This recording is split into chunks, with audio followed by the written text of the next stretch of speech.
there is a man from history whose story has been long forgotten, a man whose legacy is shrouded in mystery. This is the story of Anthony Johnson. Brought to the colonies as a slave, Anthony Johnson's early life was one of hardship and oppression, but he was determined to rise above his circumstances. He worked tirelessly to establish himself as a successful landowner in the colony of Virginia. He owned 250 acres of land, a substantial amount for that time, and eventually he achieved the impossible. He gained his freedom, but with freedom came power, and with power came a dark truth. Anthony Johnson, the man who had once been a slave, became a slave owner himself. He was one of the first African-American landowners in the colonies, owning 5 slaves.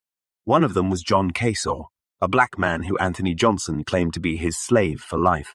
This legal case was the first of its kind in the English colonies, and it set a precedent for lifelong slavery. It was the first case to legally establish the concept of lifetime enslavement of enslaved people within the colonies, and it was a legal victory for Anthony Johnson. His story is a reminder that even in the darkest of times, there is always more to the story than meets the eye. Anthony Johnson's legacy may be shrouded in mystery, but it is a legacy that should not be forgotten.